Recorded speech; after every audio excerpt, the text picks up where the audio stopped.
no sé.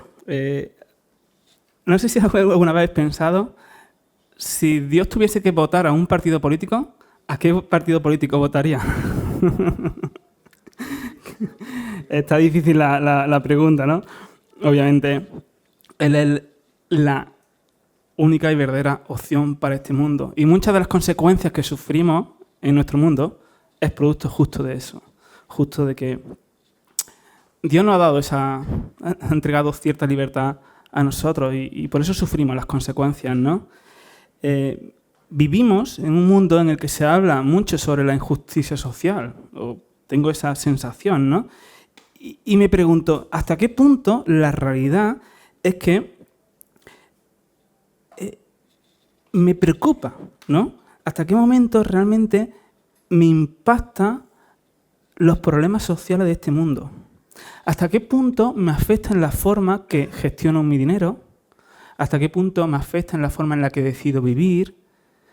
Y qué sutil es, porque pensaba la semana pasada fui a una reunión de colegio, han empezado los nenes en el cole, y Julia es la primera vez que va al colegio ya, como ya dice, de mayores, así que fui a su clase, a donde iban los padres, ¿no? Y tengo que confesar que, sin querer queriendo, mi mirada iba puesta a qué tipo de padres estaban en esa aula. Porque en el fondo, quiero que mi hija se relacione con gente, podríamos llamar, poco vulnerable, ¿no? Porque aunque esté feo admitirlo, y la realidad es que pensamos que la gente vulnerable nos complica la vida. Y en cierta forma es verdad. Es decir, la gente más vulnerable nos puede hacer más complicado la vida. Y es duro admitirlo. Es duro admitir esta realidad. Porque esto muestra algo del valor de la sociedad. La comodidad, el egoísmo, la soberbia.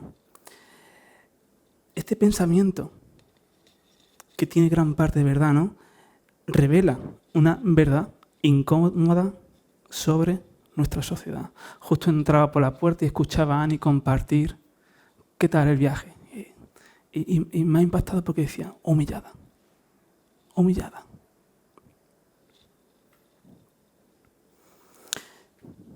Pero a nuestros políticos, a nuestra sociedad, a nuestro vecindario, a nosotros mismos se nos llena muchas veces la boca de ayuda social. Y hacemos cosas increíblemente buenas, ¿no? Y no puedo dejar a Miriam, donde la sigo por redes sociales, y veo la labor tan bonita y especial que hace, ¿no?, hacia una conciencia y mil cosas que sé que hacemos que vienen del Señor, ¿no?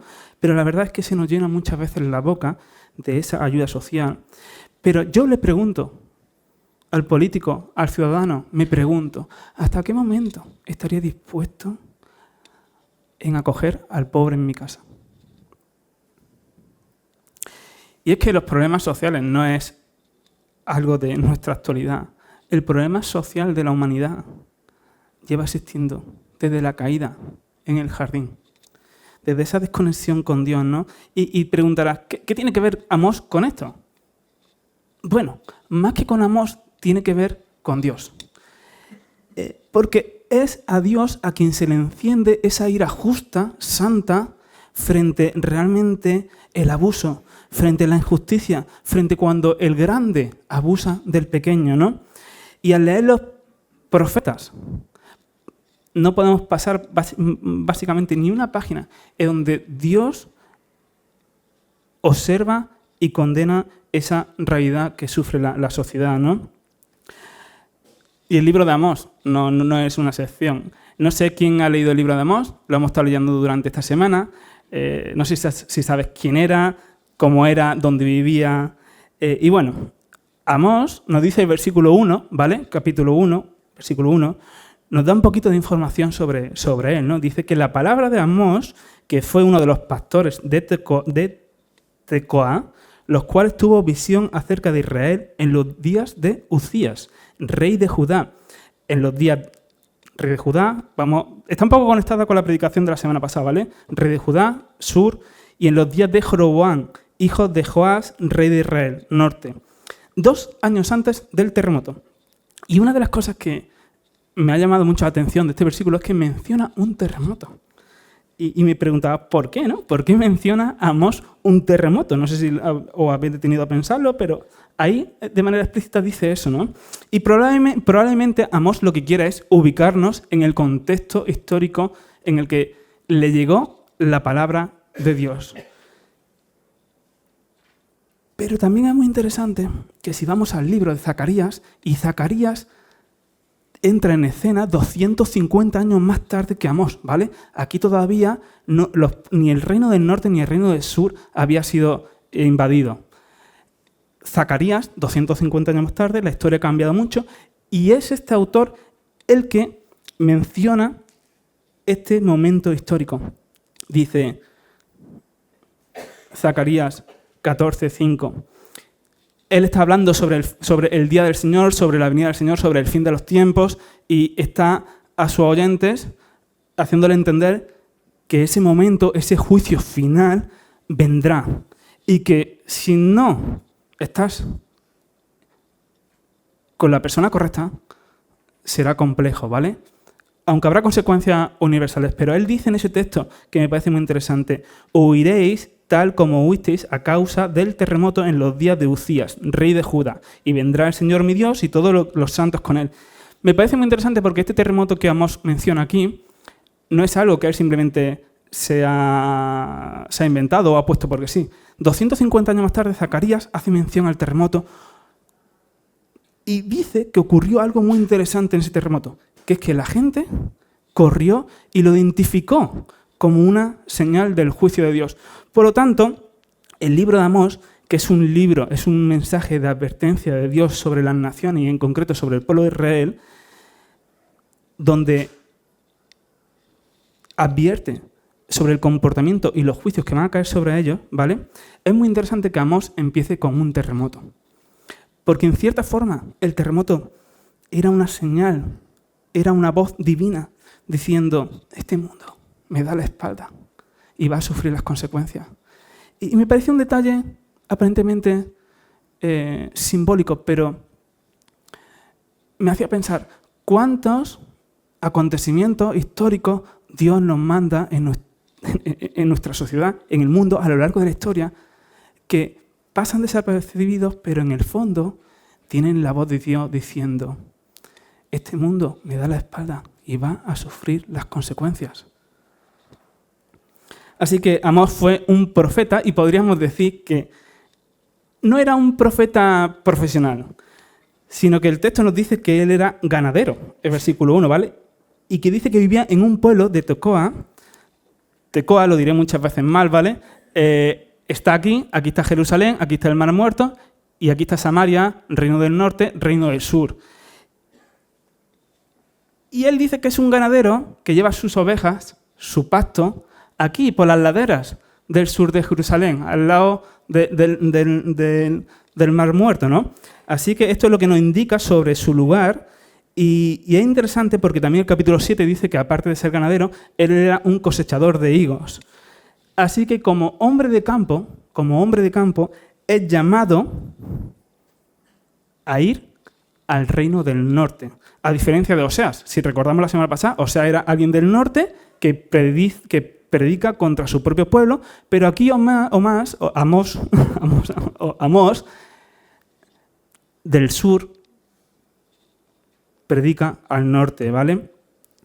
Y me parece bastante curioso porque no sé cómo tuvo que ser para un campesino, un simple pastor, un simple cosechador de higos, tener que ir al reino del norte a compartir, a hacer lo que Dios le había pedido que tenía que hacer, ¿no? Y es que creo que cuando la voz de Dios llega a tu vida, tienes dos opciones. Tienes la opción de apagar su voz y seguir con tu vida, o escuchar su voz hacer su voluntad y perseguir su bendición. Aunque el texto no entra ahí, la verdad, pero aquí quizás Amós se vio tentado a no cumplir su llamado. No sé, no lo dice el texto, pero sí dice algo muy curioso en el capítulo 3, 4 y versículo 8. Dice, cuando está profetizando, ¿vale?, contra Israel, dice, ¿rugirá el león en la selva sin haber presa? Si el león ruge, ¿quién no temerá?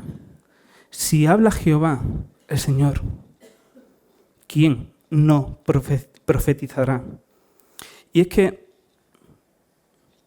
no sé si alguna vez has sentido que Dios te demandaba un desafío suficiente grande, ¿no? Como digo, para Amós no era fácil, era un simple campesino y tenía que denunciar la corrupción de un pueblo corrupto. Incluso en el versículo 7, en capítulo 7 se nos narra una escena entre Amós y Amasías, que era un sacerdote, ¿vale?, donde tiene un encuentro con él y este sacerdote intenta matarlo, le dice, o te vas o mueres. Pero allí estaba Amós. Y esa es la pregunta que creo que nos podemos hacer a cada uno de nosotros, ¿no? No sé si alguna vez has sentido que Dios te pedía algo extremadamente difícil. No sé si alguna vez has escuchado la voz y te ha invadido el miedo a hacer lo que Él te está pidiendo que hagas, ¿no? Pero allí estábamos en su colina, tranquilo, con sus ovejas, pastoreando al lado del mar, con sus cosas, y llega la voz de Dios, ¿no? Y tiene las dos opciones. ¿Apago o escucho al león? ¿O escucho lo que Dios tiene para mi vida? Quizás eso es un tanto incómodo. Quizás no me gusta dejar a mi oveja, a mi vida. A lo mejor no te gusta dejar tu trabajo, tu tranquilidad, tu día a día, tu confort.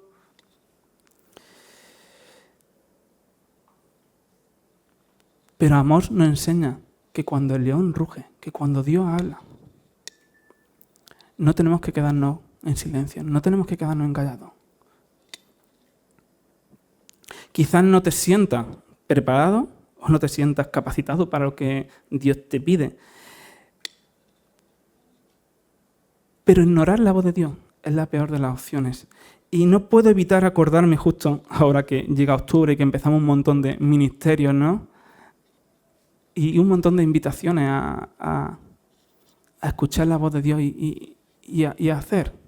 Y a hacer, no de cualquier forma, ahora veremos, pero quizá llevas años sintiendo que Dios te está llamando a algo y sigue apagando esa voz, ¿no?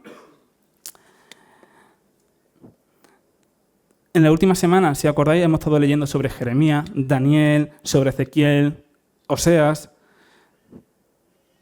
hoy sobre Amós.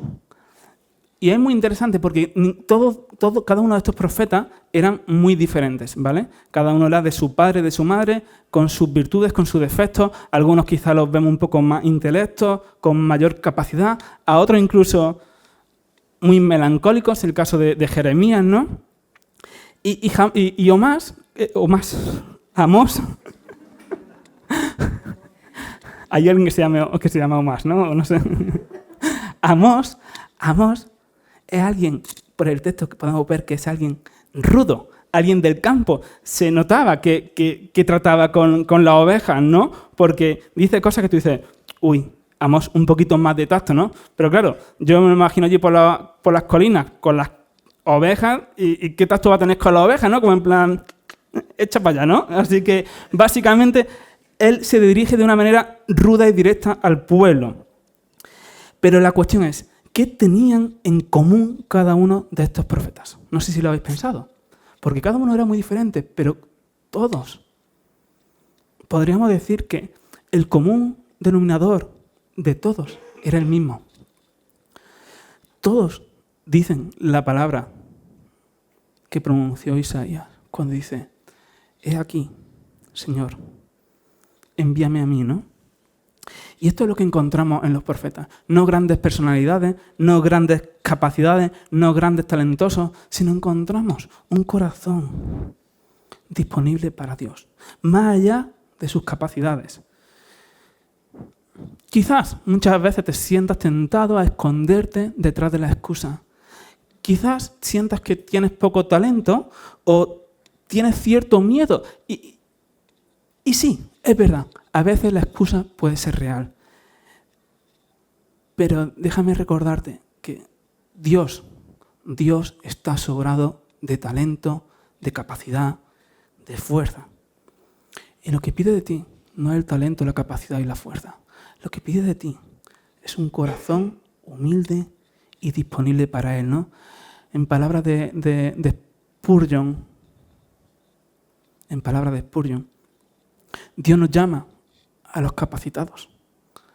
Él capacita a los llamados, ¿no? Sí que vemos que Dios quiere transformar, Dios quiere, en cierta forma, transformar nuestro llamado, su llamado para el mundo, ¿no? Dios quiere, el segundo punto, Dios quiere transformar nuestra adoración para amar al mundo.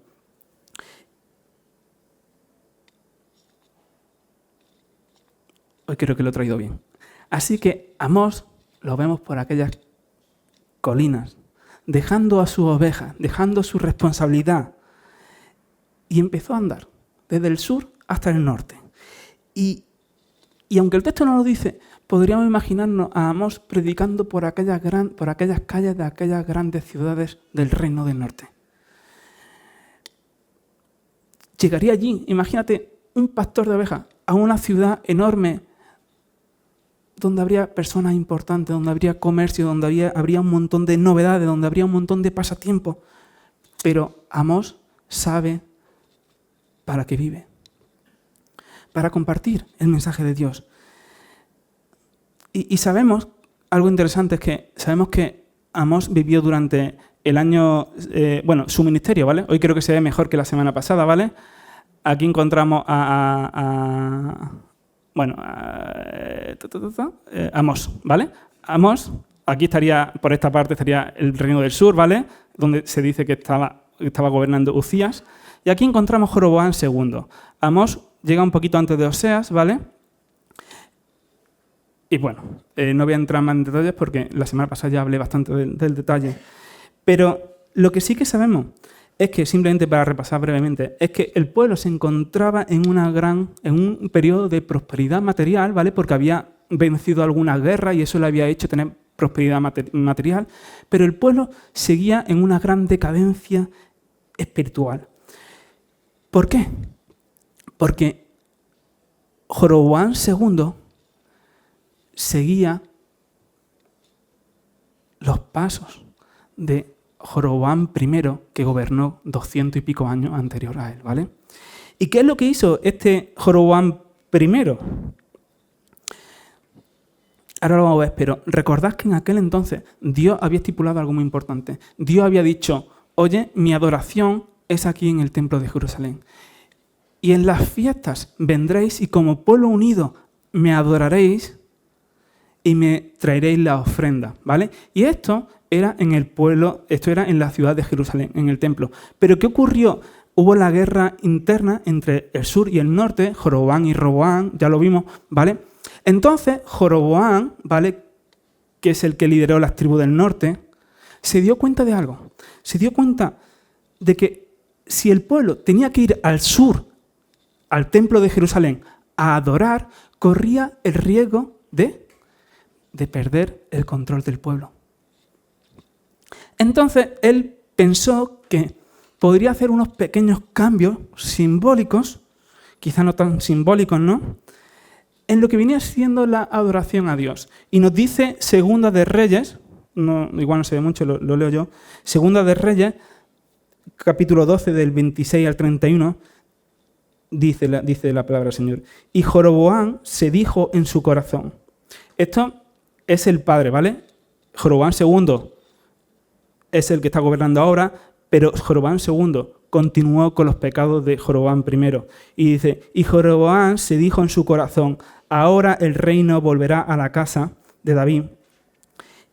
Si este pueblo continúa subiendo a ofrecer sacrificios a la casa del Señor en Jerusalén, porque el corazón de este pueblo se volverá, Y Jeroboam se dijo en su corazón: ahora el reino volverá a la casa de David. Si este pueblo continúa subiendo a ofrecer sacrificios a la casa del Señor en Jerusalén, porque el corazón de este pueblo se volverá a su señor, es decir, Roboam, rey de Judá, y me matarán y volverán a Roboam, rey de Judá. Y el rey tomó consejo, hizo los becerros de oro y dijo al pueblo: es mucho para vosotros subir a Jerusalén. He aquí vosotros dioses, he aquí vuestros dioses, oh Israel, los cuales te hicieron subir de la tierra de Egipto. Puso en Betel y al otro lo puso en Dan, y esto fue motivo de pecado, porque el pueblo iba aún hasta Dan a adorar delante de uno de ellos. Hizo también casas en los lugares altos y hizo sacerdotes entre los pueblos que no eran hijos de la tribu de Leví. Y esto es muy interesante porque lo que ocurre aquí, Jeroboam, es que para evitar que el pueblo vaya a adorar donde Dios ha dicho que vayan a adorar, él decide que es bueno construir unos sitios altos y allí poner unos becerros de oro. Y no simplemente eso, sino que le dice al pueblo: pueblo, estos son los que os hicieron subir de Egipto. Estos fueron los que hicieron todos los milagros en el desierto. No simplemente eso, sino que decidió que era también una buena opción sustituir. Si Dios dijo que la tribu de Leví eran los encargados de ser los sacerdotes, los que conectaban al pueblo con Dios, ¿vale? Los que llevaban todas las ceremonias, él pensó que podía poner a cualquiera. La pregunta del millón: ¿por qué? ¿Por qué hizo esto Jeroboam?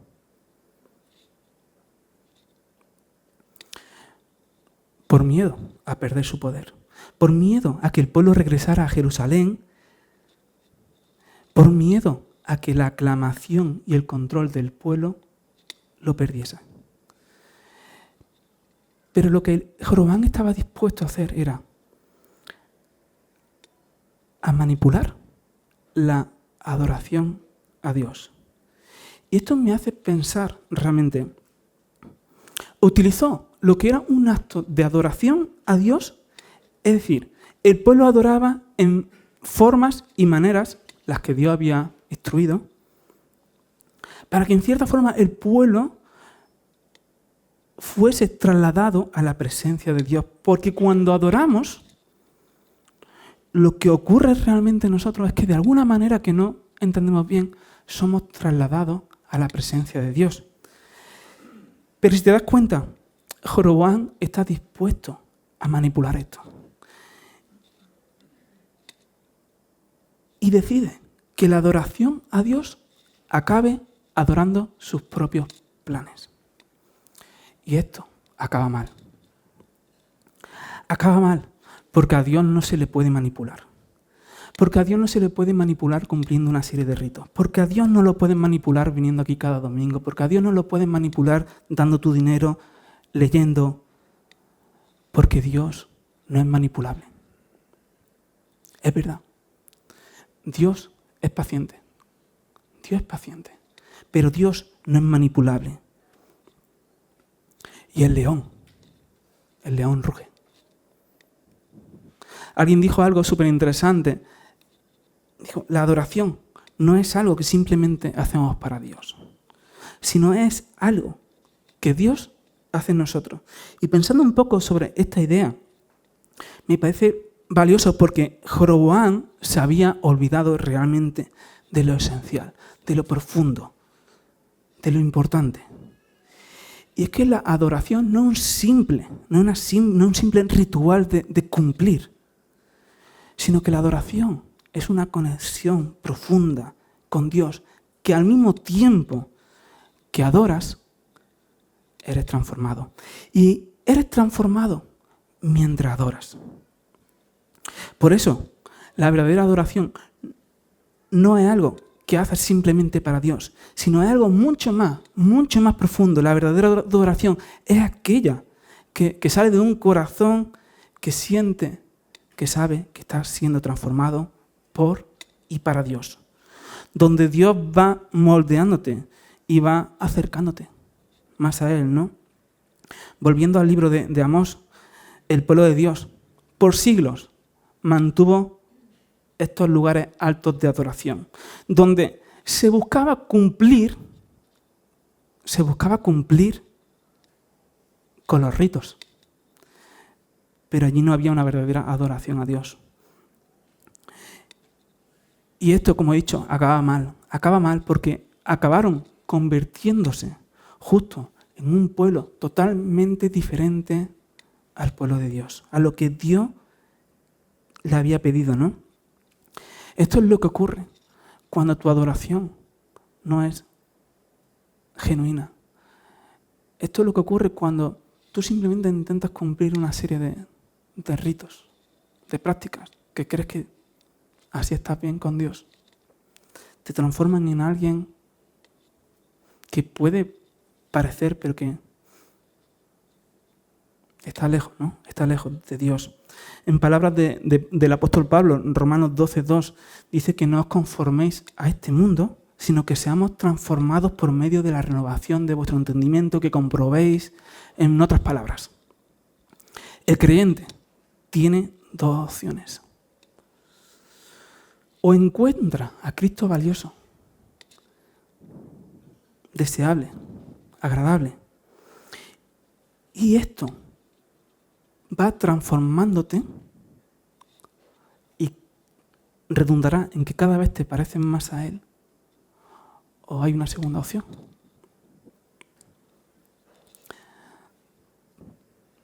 Te parecerás más cada vez al mundo, poquito a poco, pero cada vez te parecerás más al mundo. Y qué curioso que el pueblo de Israel, aunque el sábado y cumplían con sus rituales y sus historias, cantaban, ofrendaban, pero el pueblo de Israel llegó un momento que se pareció más a los pueblos vecinos, hasta tal punto que no había distinción.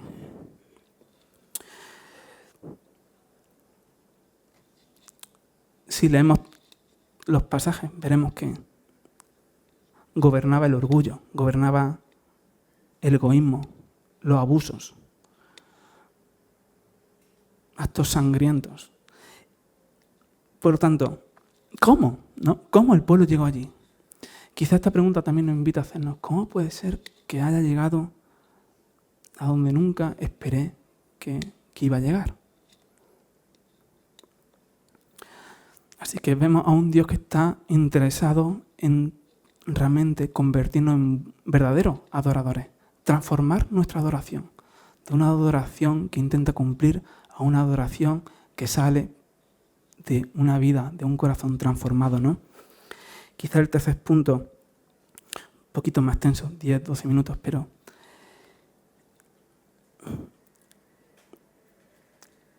realmente aquí encontramos uno de los grandes propósitos del mensaje de Amós, ¿no? Dios quiere transformar tu justicia. Y es que, llegado a este punto, a Dios no le quedó más remedio que intervenir. Un pueblo que había dejado de ser su pueblo, y acordáis la semana pasada cómo era el tercer nombre del hijo de Gomer.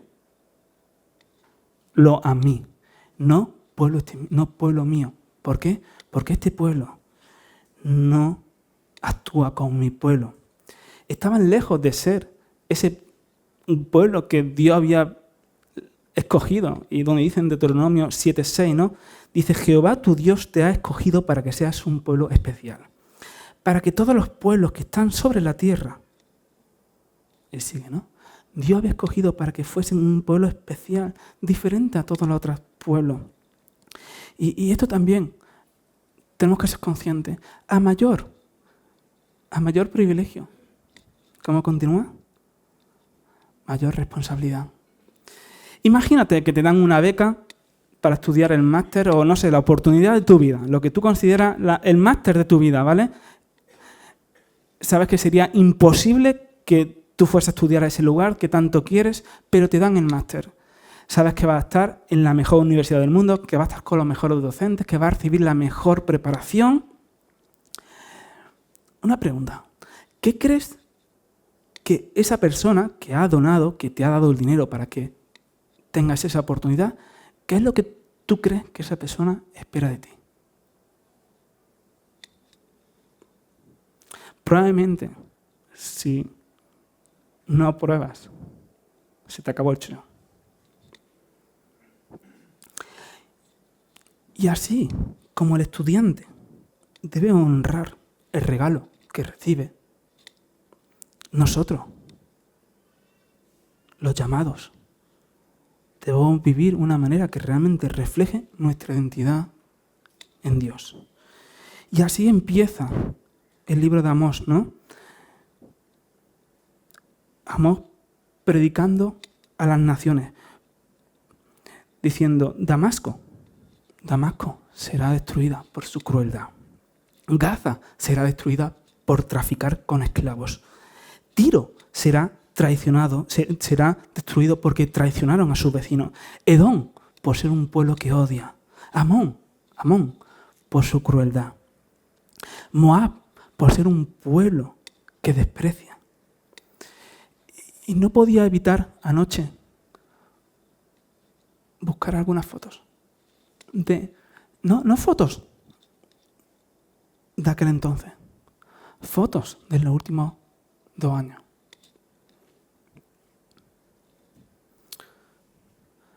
Porque a veces me pregunto, ¿dónde está Dios? ¿Quedarán impunes esta gente? ¿Quién hará justicia en este mundo? Pero el libro de Amós nos recuerda algo realmente espectacular. Y es que Dios es rey y juez de todas las naciones. Ya sean que esas naciones reconozcan a Dios o no, Dios ha puesto esa conciencia natural en sus corazones de saber lo que está bien y lo que está mal. Y Dios, aunque sea paciente, no pasará por alto la injusticia. Así que puedo ver a Amós predicando en aquel lugar y el pueblo de Israel, la tribu del norte, escuchando el mensaje de Amós, e incluso puedo ver al pueblo aplaudiendo. ¡Viva Amós! ¿Qué mensaje? Eso es lo que queremos. Juicio sobre Damasco, juicio sobre Gaza, sobre Tiro, sobre Amón, sobre Moab. Pero ahora de repente Amós menciona a Judá, a los del sur, a sus hermanos. Y dice, juicio a esta gente, porque se han olvidado de mí. Y dirían, bueno, con esto también nos llamamos regular. Pero es que mientras a todas las naciones y a Judá le dedica unos breves versículos, ahora empieza el juicio sobre ellos. Y ahí ya diría, ¿nos han nombrado? ¿Qué tiene que decir este hombre? Y empieza a narrar todo lo que Isaac acaba de leer, ¿no? Pero en concreto, quería meditar sobre el versículo 6 y 7, ¿no? Porque dice, así ha dicho Jehová por 3 pecados de Israel, y por el 4, no revocaré su castigo porque vendieron por dinero al justo.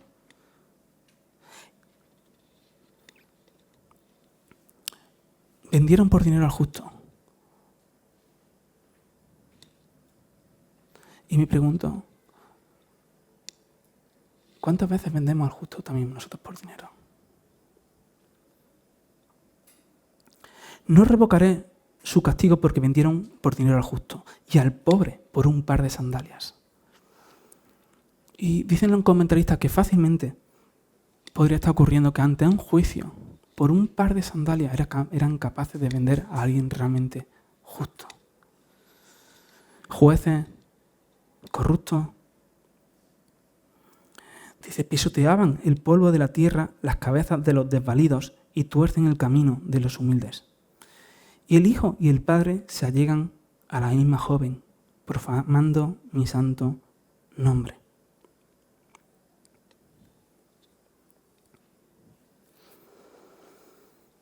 Injusticia, opresión y corrupción, ¿no? Y me pregunto, ¿qué es justicia social? ¿Qué es hacer justicia social? El otro día había un vídeo donde 4 personas intentaban discutir sobre este tema y ninguno realmente se atrevía a definir qué era la justicia social. Pero en la Biblia vemos que, especialmente, cuando Dios hace mención a la justicia, tiene que ver con la vulnerabilidad de los pobres, del marginado, del indefenso. Y el llamado de Dios a su iglesia no es un llamado simplemente a tener conciencia, sino a actuar en esfuerzo y sacrificios por ellos, ¿no? Dice Miqueas 6:8. El Señor dice aquí, ¿no? Dice, Él te ha declarado, oh hombre, lo que es bueno. ¿Y qué es lo que demanda el Señor de ti, sino solo practicar la justicia, amar la misericordia y andar humildemente con tu Dios? Y es interesante porque dice el Señor, ¿y qué es lo que el Señor te ha demandado, sino solamente practicar la justicia? ¿Y qué es practicar la justicia, no? Parece que está desconectado de lo otro, pero practicar tiene que ver con una acción nuestra. Tiene que ver con algo que hacemos. Hay gente que practica el tenis, el pádel, lo que Dios ha demandado es que practiques la justicia, pero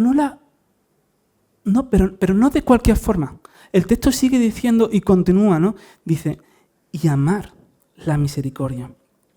Y aunque parece que son cosas diferentes, una cosa tiene que ver con el hacer y otra cosa tiene que ver en el cómo lo voy a hacer, ¿no? Porque Dios lo que le está pidiendo aquí a su pueblo es que su pueblo tiene que hacer la justicia. Porque es lo que ama. El pueblo no puede hacernos la justicia. Porque entonces no estaría amando realmente la misericordia, ¿no? Por eso, practicar y amar van juntas, ¿no? Como he dicho hace un momento, la verdadera adoración no va desconectada del ser transformado por Dios. Son dos cosas que van juntas. La verdadera adoración siempre va lineada con ser transformado a la imagen de Dios. Segunda pregunta del millón, entonces. ¿Por qué debería preocuparme por los más vulnerables? ¿Por qué debería de ayudar a los más desfavorecidos? La respuesta, fácil. Porque Dios se preocupa por ellos. Y francamente, si eres insensible frente a los más desfavorecidos, creo que te deberías de replantear si realmente estoy siendo transformado a la imagen de Dios. Porque recuerda lo que le pasó a Jeroboam, o lo que le pasó al pueblo de la mano de Jeroboam, que llevó al pueblo a adorar, pero realmente no estaban siendo transformados por Dios. Y estos ritos que cumplían externamente cumplían con lo que se les había pedido, pero estaban desconectados realmente de la fuente y acabaron como acabaron, ¿no? No sé si alguna vez te has cuestionado, te has preguntado, ¿cómo me relaciono con tus vecinos, con tus compañeros de tu trabajo? Incluso, ¿cómo me relaciono con los que viven a 1.000, 2.000, 3.000 kilómetros? ¿Soy ajeno realmente a los problemas de los más vulnerables? No sé si has pensado alguna vez que la justicia de Dios tiene que ver en cómo te relacionas con los demás. Y es que la justicia de Dios nos muestra que Dios es justo, porque Dios es recto, ¿no? Y normalmente en un libro de Keller que se llama Justicia Generosa, un libro fantástico sobre este tema, ¿no? Él dice que cuando la gente piensa en la justicia de Dios, siempre lo relaciona a lo que viene siendo castidad sexual, cumplir con tu tiempo de lectura, de oración, etcétera, etcétera. Pero cuando Dios hace mención a la justicia en este mundo, siempre la relaciona con cómo nos relacionamos socialmente con las personas. Y es que el llamado de Dios para su iglesia, para su hijo, es un llamado a relacionarnos de tal forma que seamos justos y rectos. Por eso es interesante cómo me relaciono con un vecino y cómo me relaciono con otro, ¿no? Porque en lo cerquita nos damos cuenta que nuestra manera de relacionarnos no siempre es justa, ¿no? Y aunque me da un poco de vergüenza contar esto, esta mañana me daba cuenta El que me conoce sabe que me gusta comerciar y me gusta regatear y... bueno. Pero pensaba, qué curioso, Rubén, porque tu desfachatez a la hora de regatear, especialmente cuando iba a la feria allí en mi pueblo y estaban allí los kioscos, y ¿no? Mi desfachatez a la hora de regatear a un puesto y a otro era condicionado a que si una persona tenía un color u otro. Y sí, es vergonzoso. Quizá uno piensa, no, si yo no soy injusto, yo no tal. Piénsalo. En las cosas más pequeñas te vas a dar cuenta que tu manera de relacionarte con el mundo no eres totalmente recto y justo. Porque en el fondo, yo pensaba, él puede vivir con 600, pero este necesita 800. ¿Por qué? En palabras de Proverbios 3:19 dice, abre tu boca, juzga con justicia y defiende los derechos del afligido. El llamado del creyente no es simplemente a condenar lo injusto, sino a proporcionar los derechos de los vulnerables, de las personas. Job 31, aunque no lo voy a leer completo, pero dice, son palabras de Job, ¿vale? Dice, si me negué a hacerle justicia a mis siervos cuando tuvieron queja contra mí, ¿qué haré cuando Dios me pida cuentas? Jamás he desoído los ruegos de los pobres, ni he dejado que las viudas desfallezcan. Jamás el pan me lo he comido solo, sin querer compartirlo con los huérfanos. Desde mi juventud he sido un padre para ellos. Y siempre he cuidado de las viudas. Si he dejado que alguien muera por falta de vestido, o que un necesitado no tenga que ponerse, si éste no me ha bendecido de corazón por haberlo abrigado con lana de mis rebaños, o si he levantado contra el huérfano mi mano por contar con influencia en los tribunales, fijaros lo que decía aquí, ¿vale? Han vendido al pobre por dinero, en Amós. Y Job está diciendo que si algo de eso se le puede acusar, termina diciendo que los hombros se me caigan, que los brazos se me caigan de mis hombros. También este pecado podría ser juzgado, pues habría traicionado al Dios de las alturas. Porque lo que Job está diciendo aquí tiene que ver con la ética cristiana, con la ética del creyente. Para Job, la conducta recta es prácticamente social. Para Job, su conciencia no podía concebir, omitir, no hacer el mal, ¿vale? De omitir hacer el bien a cualquier ser humano, independientemente de su clase social. Porque para Job, la ofensa contra esa persona no era directamente contra la persona, era una ofensa contra Dios. Porque todo ser humano es hecho a imagen y semejanza de nuestro Señor, ¿no? Dice John Stott en su libro de La cruz de Cristo.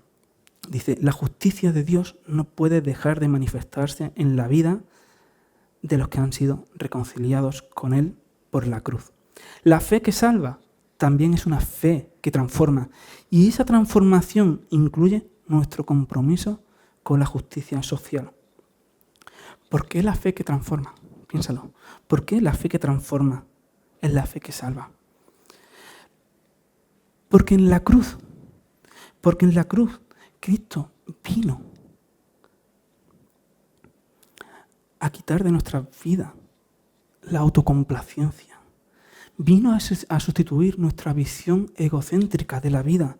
Vino a quitar la soberbia. Vino a quitar nuestra indiferencia hacia los demás. Y vino a capacitarnos para poder levantar nuestros ojos y mirar más allá de nuestro propio reino. Por eso, la fe que transforma es la que me ofrece, es la que me lleva a estar disponible para Dios. No enfocado si tú tienes talento, no tienes talento, capacidades, porque te lleva a estar enfocado. Estoy disponible para ti. Porque soy transformado por medio de una adoración que no es una adoración que cumple porque la hago yo, sino que es una adoración que viene provocada por la misma transformación que provoca el Espíritu Santo tuyo. Y eso tiene que redundar en ser más parecido como Dios. Y Dios no fue ciego, ni hizo oídos sordos, ni lo hará contra las injusticias que este mundo se provocan, ¿no? Porque me pregunto, ¿qué haremos como iglesia contra las madres que tienen niños, no tienen recursos? ¿O qué haremos como iglesia con las personas que duermen en la calle? ¿Qué haremos como iglesia con las personas que huyen de la guerra? ¿Qué haremos como iglesia con los niños que sufren bullying, con 1000 cosas que la sociedad sufre, ¿no? Porque si nuestros gobernantes tienen una responsabilidad a la luz de la palabra del Señor, su iglesia tiene una mayor responsabilidad.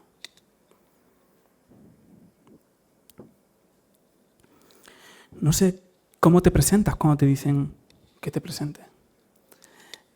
Pero si en Oseas Dios se presentaba como un marido traicionado, aquí Dios se presenta como el defensor de los injustos, ¿no?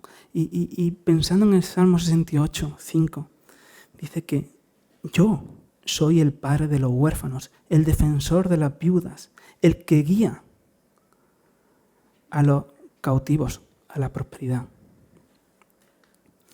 Qué curioso, ¿no? Que el mundo busca estar con los grandes, con los intocables, y justo Dios quiere estar con los tocables que nadie quiere tocar, ¿no?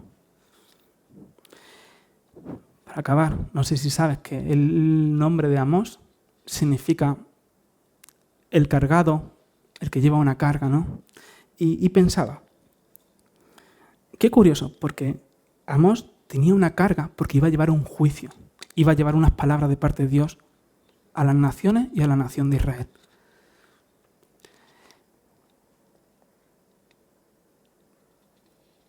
Pero el que realmente tenía una carga fue Cristo. Porque Cristo llevó la carga de todo aquello que no practicamos la justicia, de que no vivimos en la misericordia y que no andamos en la humildad. Es por eso que Amós dejó su rebaño para irse a cumplir con el plan de Dios. Y es por eso que Cristo dejó su trono. No simplemente para enseñarnos a amar, a andar en justicia, en misericordia y en humildad, sino que para cumplir aquella forma en la que tú, por mucho que lo intentes, no llegarás a andar. Así que Él fue el que llevó realmente la carga en aquel Calvario para pagar realmente el coste de tus pecados, ¿no?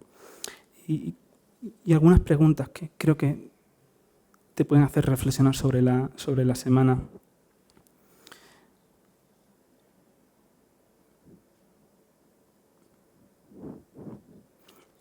¿Estás escuchando la voz del león? ¿Estás escuchando la voz de Dios en tu vida? ¿Crees que te está invitando a algo? Deja que la vida de Amós te aliente, ¿no? Recuerda que a mayor privilegio, mayor responsabilidad. Y que Dios no es un Dios injusto ante la injusticia de este mundo, ¿no? Y quizá es importante que nos preguntemos, ¿de qué manera puedo estar vendiendo al pobre por 2 zapatos? Y ya te traduces tú la pregunta a ti.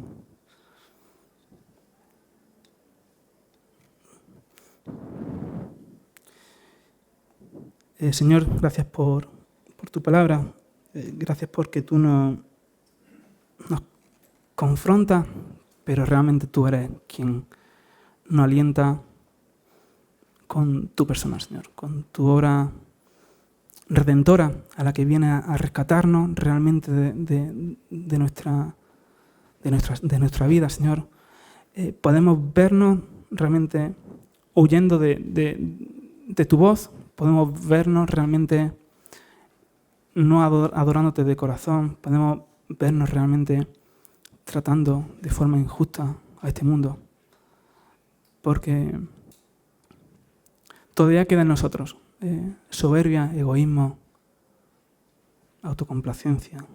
Todavía queda en nosotros una mirada que se mira mucho más a nuestro propio yo. Pero realmente te damos las gracias porque no nos quedamos ahí.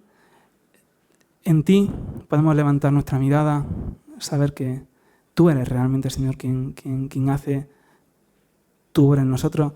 En ti encontramos realmente la gratitud, en ti encontramos realmente lo que nosotros no somos, y tú has prometido que en ti nosotros somos lo que no podríamos ser nunca. Así que ayúdanos realmente a salir en esta mañana con una visión de que tú eres nuestro Dios, de que tú quieres hacer en nosotros algo que es mucho más grande, mucho más infinito de lo que podemos pensar, y en cierta medida, en humildad, te pedimos que queremos ser tu mano en este mundo.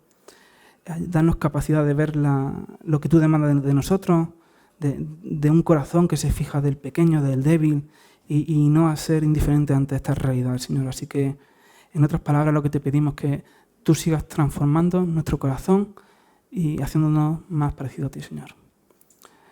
Esto te lo pedimos en el nombre de nuestro Señor Jesucristo. Amén, Padre.